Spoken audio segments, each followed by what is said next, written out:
This is Ragini Chandrasekhar and this is your financial accounting class.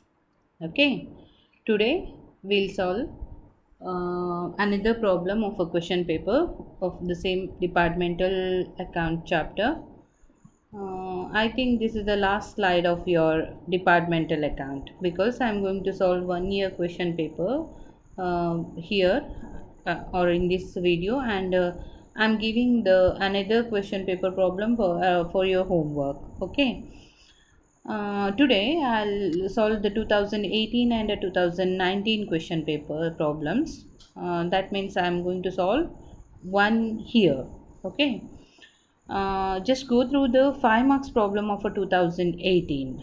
The same problem which is repeatedly asked for 5 marks. Here also you can see the same problem, but here one or two other expenses are also given. Just go through about this. First one is how do you allocate? Yes, this is a common question. Bad debts, I think you know, carriage inward, electricity charges, repairs to machinery, canteen expenses, insurance on stock, advertisement. I think you don't have any doubt in these items as I have explained in all the last questions. Okay. You know about recreation expenses? It is nothing but the expenses which is recreated for the well-being of a workers for their good working condition. Okay, got this? Recreation expenses is the expenses which is created for the staffs for their good working condition. As a result, this recreation expenses is apportioned among the different department on the basis of employees. Is this clear? Yes. Next one it is asked here is a air conditioning expenses. Air conditioning expenses means what? Or conditioning expenses, how you are going to allocate? Air condition, see how you will fix the air condition on the basis of a area of the particular room. On the basis of the area you're going to fix whether a half ton AC or a full 1 ton 2 ton like that, right? So air conditioning expenses is apportioned on the basis of a area occupied. Is this clear? Next, commission, I think you know, on the basis of a sales. Okay, only these things you may have a doubt. I suspect that you may have a doubt, so I cleared it, I think. Okay, and in the same year 2018, the problem from a departmental account is asked for a case study. It is so simple. I think you can just simply solve this problem. There is no such critical things which is involved in this. Okay, only thing is last question. You're asked with the two question here: calculate profit or loss of all department. That is the solution what you're going to solve. And the next question is suggest which department should be closed. Why? How you are going to take a decision which department is to be closed? ಹೇಗೆ ತಗೋತೀರಾ ಈ decision ಅನ್ನು? Yes, absolutely. You are going to close those that department which is going under a loss. ಯಾವ department ಲಾಸಲ್ಲಿ ಇದೆ ಅದು ಯಾವುದಾದ್ರೂ. ಈಗ 3 department ಕೊಟ್ಟಿದ್ದಾರೆ ಅಲ್ವಾ, ಎ ಬಿ ಸಿ, ಈ ಮೂರಲ್ಲಿ ಯಾವ್ದು ಲಾಸಲ್ಲಿ ಇದೆ ಅದನ್ನು ಸಜೆಸ್ಟ್ ಮಾಡ್ತೀರಾ. ಈಗ ನೀವು ಕೇಳ್ಬೋದು ಒಂದಕ್ಕಿಂತ ಹೆಚ್ಚು ಡಿಪಾರ್ಟ್ಮೆಂಟ್, ನಾನು ಕೆಲವೊಂದು ಸರಿ ಲಾಸ್ಟ್ ಒಂದೆರಡು ಯಾವುದೋ ಪ್ರಾಬ್ಲಮಲ್ಲಿ ಎಲ್ಲ ಡಿಪಾರ್ಟ್ಮೆಂಟು ಲಾಸಲ್ಲಿದೆ. ಸೊ ಆವಾಗ ಹೇಗೆ ತಗೋತೀರಾ ಅಂದರೆ in relation to the sales ಹೇಗೆ ಮಾಡೋದು ಅಂತ ನಾನು ನಿಮ್ಮ ನೆಕ್ಸ್ಟ್ ಪ್ರಾಬ್ಲಮಲ್ಲಿ ಅದನ್ನು ಕ್ಲಿಯರ್ ಮಾಡ್ತೀನಿ. ಓಕೆನಾ? ಸೊ ಇಲ್ಲಿ ಜಸ್ಟ್ ಇಷ್ಟಕ್ಕೆ ಮಾತ್ರ ಆನ್ಸರ್ ಮಾಡಿದ್ರಾಯಿತು. Suggest which department should be closed. Assume that the B is under a loss ಅಂದರೆ you are going to I suggest department B should be closed because it is earning or it is under a loss. ಅಷ್ಟು ಮಾತ್ರ ಬರೆದ್ರೆ ಸಾಕು, ಸರಿನಾ? So ಈಗ 2019 5 marks question. ಇದರಲ್ಲಿ ಯಾವುದೂ ಸಹ ಆ ರೀತಿಯ ಡೌಟ್ ಇರುವಂಥ ಐಟಮ್ ಯಾವುದೂ ಇಲ್ಲ. ಐ ಥಿಂಕ್ ಎಲ್ಲ ಐಟಮ್ ರಿಪೀಟೆಡ್ಲಿ ಬಂದಿರುವಂಥದ್ದು. So just solve as a home work. ಯಾವುದೆಲ್ಲ ಹೋಮ್ ವರ್ಕ್ ಆಯಿತು ಹೇಳಿ? 2018ನ 5 ಮಾರ್ಕ್ಸ್, 2018ನ 15 ಮಾರ್ಕ್ಸ್ ಆ್ಯಂಡ್ 2019ನ 5 marks. And now I am going to solve this compulsory question of a 2019 last year na question paper problem. Last year also it is asked for a case study. Okay, just go through the problem once. The following particulars are taken from the books of Vikas Company Limited for the year ended 31st 12 2018. More department is XYZ. Opening stock is given, purchase, sales and closing stock. It's a common. Expenses common to all department are salary, rent and rates, discount allowed. Tumba kadme ide items. Interdepartmental transaction is also given, X to Y, X to Z, Y to Z. Other information, number of employees is given, proportionate ratio. Area occupied by each department is also given. And you are asked to calculate the profit and loss account of all department. Yeah, second question. Clearly observe, suggest any changes you feel suitable for improving the efficiency of department. So ಇಲ್ಲಿ ಸಹ ನಿಮಗೆ comparative study ಮಾಡಿ suggest ಮಾಡಲಿಕ್ಕೆ ಹೇಳಿದ್ದಾರೆ, ಏನು improve ಮಾಡಬೇಕು, efficiency of ಡಿಪಾರ್ಟ್ಮೆಂಟನ್ನು increase ಮಾಡಲಿಕ್ಕೆ suggest ಮಾಡಿ ಅಂತ ಹೇಳಿದ್ದಾರೆ. ಓಕೆನಾ. ಸೊ ನಾನು ಲಾಸ್ಟ್ ಇಯರ್ನ ಕೇಸ್ ಸ್ಟಡಿ ಮತ್ತು ಈ ಇಯರ್ನ ಕೇಸ್ ಸ್ಟಡಿಗೆ ಸೇರಿಸಿ ಒಂದು ನೋಟನ್ನು ಕೊಟ್ಟಿದ್ದೀನಿ, that I'll display later. First ನಾವು ಪ್ರಾಬ್ಲಮನ್ನು ಸಾಲ್ವ್ ಮಾಡ್ಕೊಂಬರುವ. ನಾನು ಅಂಥ ಗ್ರೇಟ್ ಎಕ್ಸ್ಪ್ಲನೇಷನ್ ಏನು ಕೊಡೋದಿಲ್ಲ, ಬಿಕಾಸ್ ನಿಮಗೆ ಗೊತ್ತಿದೆ. ಇಫ್ ಇಟ್ ಈಸ್ ಪಾಸಿಬಲ್ ನಾನು ಏನು ವ್ಯೂ ಮಾಡ್ತಾ ಇದ್ದೀನಿ, ಶೋ ಮಾಡ್ತಾ ಇದ್ದೀನಿ, ಅದನ್ನು ನೋಡ್ದೇ ಸಾಲ್ವ್ ಮಾಡಲಿಕ್ಕೆ ಟ್ರೈ ಮಾಡಿ. ಓಕೆ. ಓಪನಿಂಗ್ ಸ್ಟಾಕ್ ಗೊತ್ತಿದೆ ನಿಮಗೆ ಹೇಗೆ ಟ್ರೇಟ್ ಮಾಡೋದು. It's directly given. Purchases is also directly given. Sales ಕೊಟ್ಟಿದ್ದಾರೆ. ಇಂಟರ್ ಡಿಪಾರ್ಟ್ಮೆಂಟಲ್ ಟ್ರಾನ್ಸ್ಫರ್ಸನ್ನು ಒಮ್ಮೆ ನೋಡಿ ಯಾವುದೆಲ್ಲ ಅಂತೆ. X to Y, it is X to Y. Next X to Z 9800, X to Z 9600, right? Yeah. Next y to z is 12800. Y to z 12800 clear ಇದೆ ಅಲ್ವಾ. So balance ಮಾಡಿದಾಗ gross profit ಬಂತು ಇಷ್ಟು. ಅಬ್ಸರ್ವ್ ಮಾಡ್ಕೊಳ್ಳಿ, ನಾನು ಇದನ್ನು bold ಮಾಡಲಿಲ್ಲ. Okay, ಇರಲಿ, no problem. Gross profit carry forward ಆಯಿತು. ಕಾಮನ್ ಎಕ್ಸ್ಪೆನ್ಸಸ್ಸನ್ನೆಲ್ಲ ಒಮ್ಮೆ ನೋಡ್ಕೊಳ್ಳಿ. ಕಾಮನ್ ಎಕ್ಸ್ಪೆನ್ಸಸ್ ಮೂರೇ ಇರೋದು, ಯಾವುದೆಲ್ಲ ಹೇಳಿ. It is given in your problem. Salary, rent and rates and discount allowed 3 ಕೊಟ್ಟಿದ್ದಾರೆ. ಸೊ ಅದನ್ನು ಹಂಚಾಕಬೇಕು. ಸ್ಯಾಲ್ರೀಸನ್ನು ಯಾವ ಬೇಸಿಸಲ್ಲಿ ಹಂಚಾಕ್ತೀರಾ? ನಂಬರ್ ಆಫ್ ಎಂಪ್ಲಾಯೀಸ್ ಬೇಸಿಸಲ್ಲಿ, ರೆಂಟ್ ಆ್ಯಂಡ್ ರೇಟ್ಸನ್ನು ಏರಿಯಾ ಆಕ್ಯುಪೈಡ್ ಬೇಸಿಸಲ್ಲಿ, ಡಿಸ್ಕೌಂಟ್ ಅಲೌಡನ್ನು ಸೇಲ್ಸ್ ರೇಷಿಯೋದಲ್ಲಿ. ಕರೆಕ್ಟ್. ಸೊ ಇಲ್ಲಿ ನೋಡಿ ಒಮ್ಮೆ, ಸ್ಯಾಲ್ರೀಸ್ 3:2:1, ದಟ್ ಈಸ್ ಏನು 15:10 ಮತ್ತು 5 ರೇಷಿಯೋ ತೆಗೆದಾಗ 3:2:1 ಬಂತು. And rent and ರೇಟ್ಸನ್ನು 4:3:2. 4:3:2 ಯಾವುದು? 200, 150 and 100 all are divisible by 50. 4:3:2 ರೇಷಿಯೋದಲ್ಲಿ ಹಂಚಾಕಿದ್ದೀವಿ. Discount allowed is 6:5:4, that is sales ratio 24, 20 and 16.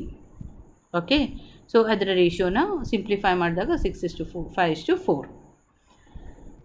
Okay. ಇಷ್ಟಾದಮೇಲೆ ಇದಾಯಿತು. ಗ್ರಾಸ್ ಪ್ರಾಫಿಟನ್ನು ನೋಡ್ತಾ ಇದ್ದೀರಿ ನೀವು, ನೆಟ್ ಪ್ರಾಫಿಟನ್ನು ನೋಡ್ತಾ ಇದ್ದೀರಿ. ಇಲ್ಲಿ ನೆಟ್ ಪ್ರಾಫಿಟ್ ಒಂದೇ ಡಿಪಾರ್ಟ್ಮೆಂಟಿಗೆ ಬಂದಿದೆ, that is of a X department. And Y ಮತ್ತು ಝಡ್ ಡಿಪಾರ್ಟ್ಮೆಂಟಲ್ಲಿ 14,000 and 88,200 ಲಾಸ್ ಇದೆ. ಆ್ಯಕ್ಚುಲಿ ಪ್ರಾಬ್ಲಮ್ ಸಿಂಪಲ್ ಇದೆ, ವೆರಿ ಈಸಿ ಇದೆ.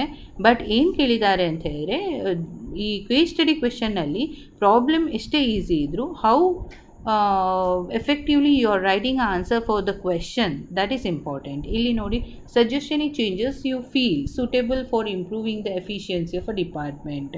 ಇಲ್ಲಿ ಈ ಕ್ವೆಶನ್ ತುಂಬ ಹೈಲೈಟ್ಸನ್ನು ತಗೊಳ್ಳುತ್ತೆ ಅಥವಾ ಇಂಪಾರ್ಟೆನ್ಸನ್ನು ತಗೊಳ್ಳುತ್ತೆ. So how much you are efficiently answering to this question, it depends on your case study marks. Okay. So ಇಲ್ಲಿ ನಾನು ಸಿಂಪ್ಲಿ ಇಷ್ಟೇ ಕೊಟ್ಟಿದ್ದೀನಿ.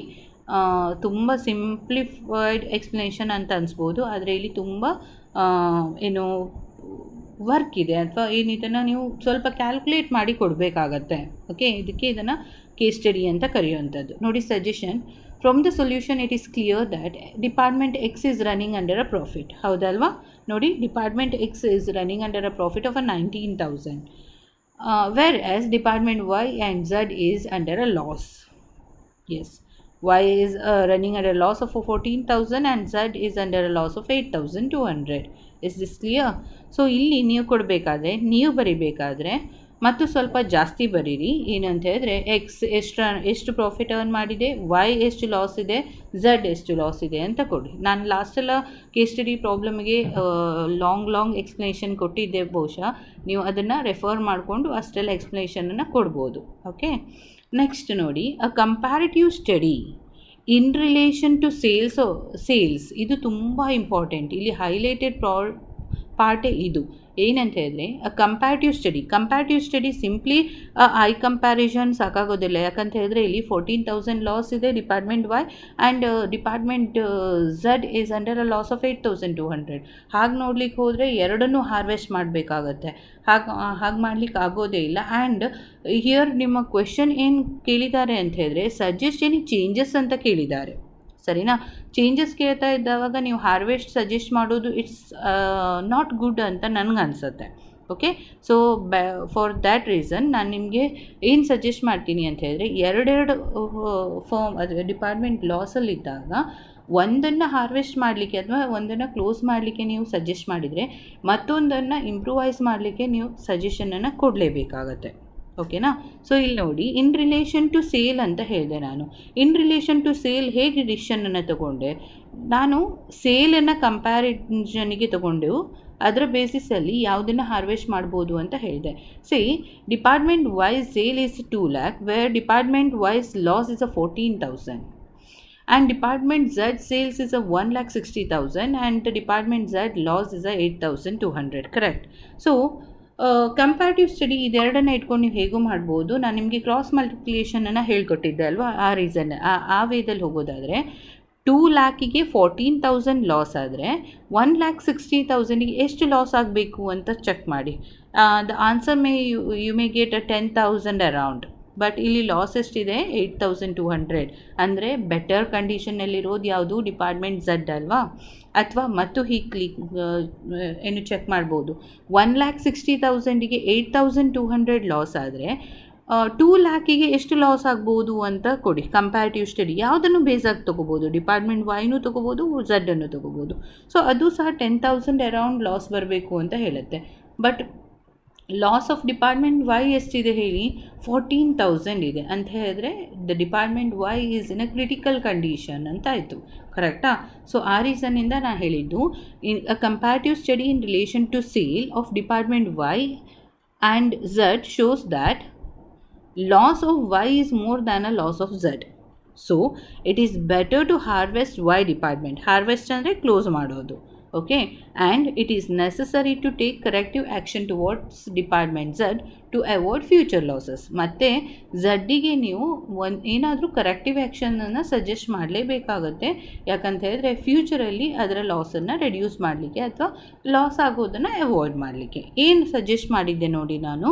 Corrective actions may be in the form of increasing the sales.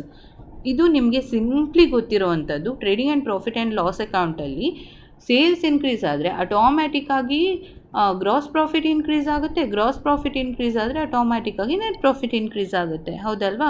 So credit ಸೈಡನ್ನು ಸ್ವಲ್ಪ heavy ಮಾಡೋದು it is always better. So credit sale ಅಂತ ಹೇಳಿದರೆ ಏನು? It is a closing stock or it is a revenue like a sales.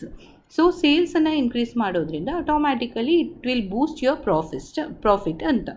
Okay, so may be in the form of increasing a sales ಅಥವಾ credit ಸೈಡನ್ನು increase ಮಾಡಬೇಕು, or you are having another option of reducing the debit ಸೈಡೆಡ್ items. ಅಂದರೆ greatest control over debit ಸೈಡಲ್ಲಿ ಏನಿರುತ್ತೆ ನಿಮಗೆ profit and loss ಅಕೌಂಟಲ್ಲಿ all the indirect expenses ಇರುತ್ತೆ. ಕರೆಕ್ಟಾ? ಸೊ ಆ ಇಂಡೈರೆಕ್ಟ್ ಎಕ್ಸ್ಪೆನ್ಸಸ್ ಮೇಲೆ ಗ್ರೇಟೆಸ್ಟ್ ಕಂಟ್ರೋಲನ್ನು ಹೋಲ್ಡ್ ಮಾಡೋದ್ರಿಂದ ನಿಮಗೆ ಪ್ರಾಫಿಟನ್ನು ಅಥವಾ ಲಾಸ್ ಇನ್ಕರ್ ಆಗೋದನ್ನು ಅವಾಯ್ಡ್ ಮಾಡ್ಬೋದು ಅಂತ. ಓಕೆ, ಇಲ್ಲಿ ನೋಡಿ ಏನು sales are try to minimise the cost by avoiding unproductive expenses. ಈಗ ಆ್ಯಕ್ಚುಲಿ ನೀವು ಸಿಂಪ್ಲಿ ಹೀಗೆ ಹೇಳಲಿಕ್ಕಾಗೋದಿಲ್ಲ ಎಲ್ಲ ಎಕ್ಸ್ಪೆನ್ಸಸನ್ನು ರೆಡ್ಯೂಸ್ ಮಾಡಿ ಅಂದ್ಕೊಂಡು. ವೆರಿ ನೆಸೆಸಿಟಿ ಎಕ್ಸ್ಪೆನ್ಸಸ್ ಇರುತ್ತೆ ದಟ್ ಕಾಂಟ್ ಬಿ ಅವಾಯ್ಡೆಡ್.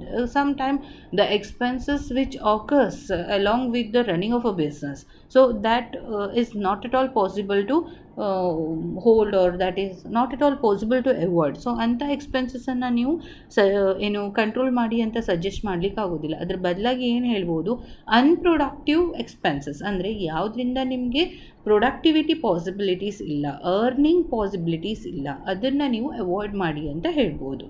ಸರಿನಾ? ಸೊ ಇದನ್ನು ನಾವು ಸಿಂಪ್ಲಿ ಏನು ಹೇಳ್ತೀವಿ, ಕಂಟ್ರೋಲಿಂಗ್ ಆಫ್ ಅ ಕಾಸ್ಟ್ ಅಂತ ಕರಿತೀವಿ. ಕಂಟ್ರೋಲಿಂಗ್ ಅಂತ ಹೇಳಿದ್ರೆ ನೆಸೆಸಿಟಿ ಎಕ್ಸ್ಪೆನ್ಸಸ್ಸನ್ನು ಸಹ ಕಂಟ್ರೋಲ್ ಮಾಡೋದಲ್ಲ, ಅನ್ನೆಸೆಸರಿ ಎಕ್ಸ್ಪೆನ್ಸಸನ್ನು ಕಂಟ್ರೋಲ್ ಮಾಡೋದು. Is it right? ಸೊ ಆ ರೀಸನ್ನಿಂದ ಅನ್ಪ್ರೊಡಕ್ಟಿವ್ ಎಕ್ಸ್ಪೆನ್ಸಸ್ ಏನಿದೆ ಅದನ್ನು ರೆಡ್ಯೂಸ್ ಮಾಡೋದ್ರ ಮೂಲಕ ಬೆಟರ್ ಕಂಟ್ರೋಲನ್ನು ಮಾಡ್ಬೋದು through on a cost. And cost ಮೇಲೆ ಕಂಟ್ರೋಲ್ ಆಟೋಮ್ಯಾಟಿಕ್ಕಾಗಿ ನಿಮ್ಮ ಪ್ರಾಫಿಟ್ ಕಡೆಗೆ ಕರ್ಕೊಂಡು ಹೋಗುತ್ತೆ. ಕರೆಕ್ಟಾ? ಲಾಸಿಂದ ಅಂದರೆ very minimum range of loss ಇರೋದ್ರಿಂದ ಲಾಸ್ ಇದ್ದಾವಾಗ ಪ್ರಾಫಿಟ್ ಕಡೆ ಕರ್ಕೊಂಡು ಹೋಗುತ್ತೆ. ಒಂದು ವೇಳೆ ಹೈಯೆಸ್ಟ್ ಲಾಸಸ್ ಇದೆ ಅಂತ ಹೇಳಿದ್ರೆ ಲಾಸ್ನ ಬರ್ಡನನ್ನು ಸ್ವಲ್ಪ ರೆಡ್ಯೂಸ್ ಮಾಡಿ ಕೊಡುತ್ತೆ. Always it's a good condition or a better solution ಅಂತ ನನಗನ್ಸುತ್ತೆ. ಓಕೆನಾ? ಸೊ ಈ ರೀತಿ ಕೊಡಬೇಕು. ಒಂದು ವೇಳೆ ನಿಮಗೆ ಯಾವುದಾದ್ರೂ ಒಂದೇ ಡಿಪಾರ್ಟ್ಮೆಂಟ್ ಲಾಸಲ್ಲಿದ್ದರೆ ಏನು ಕೊಡ್ತೀರಾ, ಹಾರ್ವೆಸ್ಟ್ ಡಿಸಿಷನನ್ನೇ ಕೊಟ್ಬಿಡಿ. ಇಲ್ಲ ಅಂತ ಹೇಳಿದರೆ ಈ ಡಿಸಿಷನನ್ನು ಅಂದರೆ ಸೆಕೆಂಡ್ ಕರೆಕ್ಟಿವ್ ಆ್ಯಕ್ಷನನ್ನು ತಗೊಳ್ಳೋವಂಥ ಡಿಸಿಷನನ್ನು ಕೊಡ್ಬೋದು. ಸರಿನಾ? ಗೊತ್ತಾಯ್ತಲ್ವಾ? ಸೊ ಇಲ್ಲಿಗೆ ನಾನು ನಿಮ್ಮ ಡಿಪಾರ್ಟ್ಮೆಂಟಲ್ ಅಕೌಂಟನ್ನು ಮುಗಿಸ್ತಾ ಇದ್ದೀನಿ. I think it is sufficient. ನಿಮಗೆ ಇಲ್ಲಿ ನಾನು ಟೋಟಲ್ 6 ಪ್ರಾಬ್ಲಮ್ಸನ್ನು ಸಾಲ್ವ್ ಮಾಡಿ ಕಾಣಿಸಿದ್ದೆ.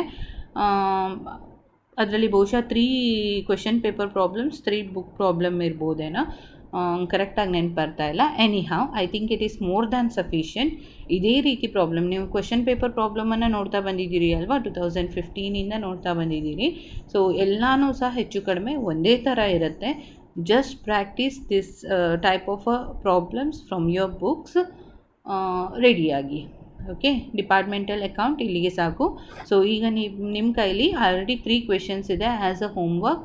ಯಾವುದೆಲ್ಲ 2019ನ 5 ಮಾರ್ಕ್ಸ್, 2018ನ 15 ಮಾರ್ಕ್ಸ್ ಆ್ಯಂಡ್ 5 ಮಾರ್ಕ್ಸ್ ಪ್ರಾಬ್ಲಮ್ ಇಲ್ಲಿದೆ. ನಾನು ನಿಮಗೆ ಡಿಸ್ಪ್ಲೇ ಮಾಡಿದ್ದೆ. ಆ ಪ್ರಾಬ್ಲಮನ್ನು ಸಾಲ್ವ್ ಮಾಡಿ. ಇಲ್ಲ ಅಂತ ಹೇಳಿದ್ರೆ ಕ್ವೆಶನ್ ಪೇಪರ್ ಕಲೆಕ್ಟ್ ಮಾಡಿಕೊಂಡು ನಿಮ್ಮ ಹತ್ರ ಇದ್ದರೆ, ನಿಮ್ಮ ಫ್ರೆಂಡ್ಸ್ ಹತ್ರ ಇದ್ದರೆ ಕಲೆಕ್ಟ್ ಮಾಡಿಕೊಂಡು ಅದನ್ನು ಸಾಲ್ವ್ ಮಾಡಿ ಇಟ್ಕೊಳ್ಳಿ. ಓಕೆನಾ? Yes, thank you. ನೆಕ್ಸ್ಟ್ ವಿಡಿಯೋದಿಂದ ನಾನು ನೆಕ್ಸ್ಟ್ ಚಾಪ್ಟರ್ನ ತಗೋತೀನಿ. Thank you.